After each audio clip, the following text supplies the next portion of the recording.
Hello, what's up, everybody? It is me again, and this is your sister at heart. My name is Princess Sanja. I am back again with another UNISA video. People have been asking me. This is one of the most common questions that I get as soon as people find out that I'm a UNISA student, right? So they'll be like, how do you teach yourself? Like, you guys don't attend lectures, you don't have tutorial, meetings or whatever. How do you study? So how do you study by yourself? I'm going to teach you, or actually just share with you, the techniques that I use in order to make or help myself study and prepare for exams and actually pass.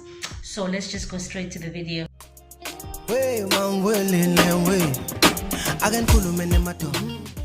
Ever since I started studying with UNISA, I think within these 4 years of studying, I've only failed one module. It was a third, if not fourth year module that I had to repeat. And it was not because it was hard, but it had a lot of content. Like, it required a lot of reading and a lot of preparing. So with this video, what I'm aiming to do is actually give you 5 steps how to study when you are a UNISA student, or maybe if you're a student who is self-teaching herself, or maybe you have an online course, you have no idea how to study and pass by yourself. Okay, so the first thing that I would advise you is that you need to have all your study material.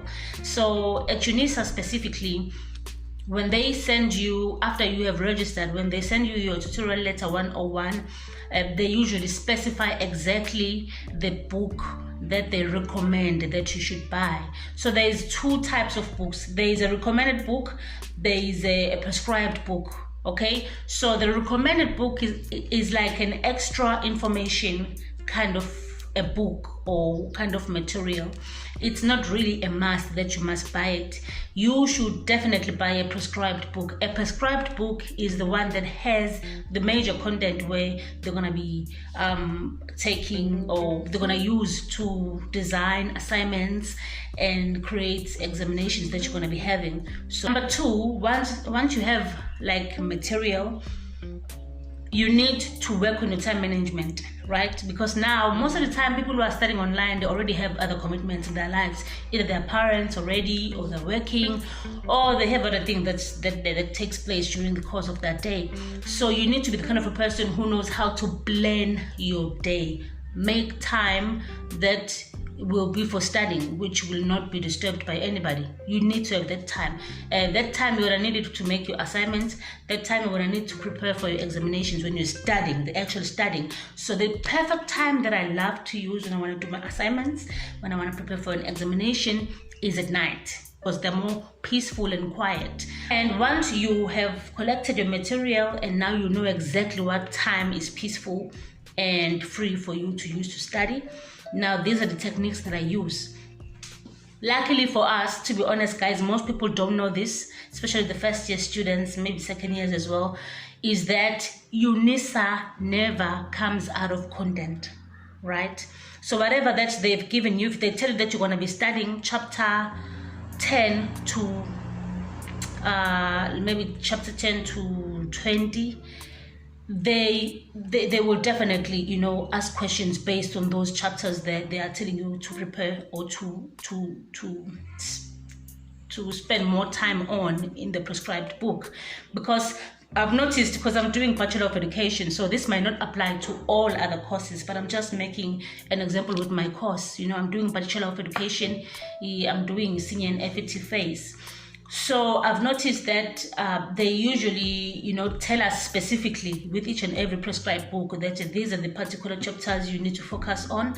So you don't have to read the whole book when you don't really, need it to be assessed. Of course, you do need the whole book eventually for your own sake, for your own career, to have more knowledge about your career. But for the sake of getting your assignment done and for the sake of preparing for an examination, there's always a specific chapters that they allocate for you that you need to focus on, so that you don't just go all over the place. And another thing that people don't know is that UNISA gives previous examination papers for a reason. It took me forever to actually realize that. So that's why I decided, let me just share this, because it took me a minute before I realized, Guti, the previous papers that they're giving us are actually an example of the structure of how the examination is much likely to look like. And secondly, the most amazing thing is that they 95% repeat the same questions in the examination. So for the last 3 years of my studying, I have actually been specifically using past examination papers to prepare for my examinations. How do I do this? Okay, so now I do have my prescribed book. So, and they give you these previous papers.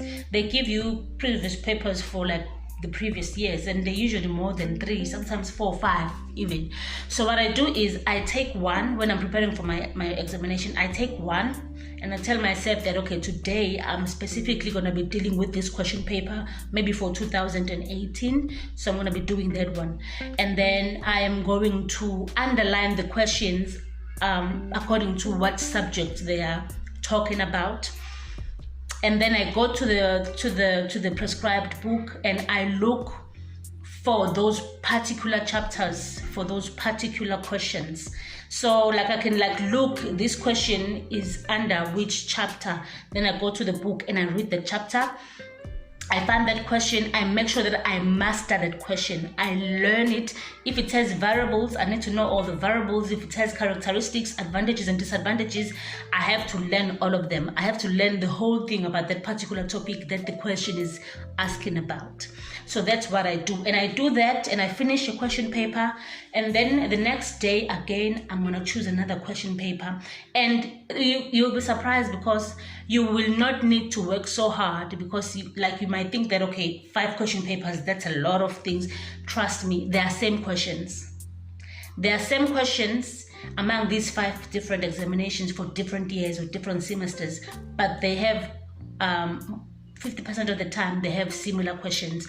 It's either the questions are asked in a different phrasing or they are asked in a different, format. Like maybe the question 1 for the examination of 2017 is question 3 in the 2010 question paper. I'm just making an example, you know what I mean? But you can see it's the same question, so you don't need to go back again to the book and actually read something that you've already read. So you just keep on doing that, and once you master all the questions of all the question papers, you master them by heart. Like you do notes on the side. Like I take notes also. Last point is that take notes. Take notes. You look at the question, you find the answer from the book, and then what I do is I get like a 2-quire A4 book and I write the questions on top. Like I could write a question, go to the prescribed book, read it through, and write each and every, put on notes. When I put notes, I don't copy the book as it is. I don't read the book and then look and write this side. I read what it says, then I summarize it and put it in my own words, but saying the same thing the book is saying. It works. It works. It works for real. It works for me, and I hope it works for you. So that's what I do. You as soon as you find the particular topic that the question is asking about, you learn that topic and you jot down your notes. So now when you're done with all of this, the next step for you is to now take your prescribed book, put it somewhere where you want, because you're not going to need it anymore. You have all the notes. You've written everything that you needed based on all the questions that were previously asked before. So now you are now going to be going around with your 2-quire. You want to be reading your 2-quire. That is why, I feel so silly, because there were those years where I didn't master this yet. I didn't know about this method yet. So I could be with the whole book, on the day, maybe you're trying to revise or trying to refresh your mind or help your mind remember some of the stuff. Maybe you're writing at 1 p.m. and you are there maybe at 10 a.m. at the venue where you're writing your examination. So you find people are sitting, waiting, while they wait, they just revising, going through their notes, and you are there with it like a textbook. It just becomes obvious that you didn't do your studying. And of course, I know that we're not the same as students. We're not the same. We don't learn the same. there are many other methods, and I hope that in the next video we'll be exploring more other methods that can be used by different types of people, because I just recently learned that I'm a kind of a person who studies better by myself. And I remember, I think I've ever told you guys this before in a previous video, that I used to study at UKZN. I was doing marketing. I was doing actually a course which was called social science in media and marketing, you know.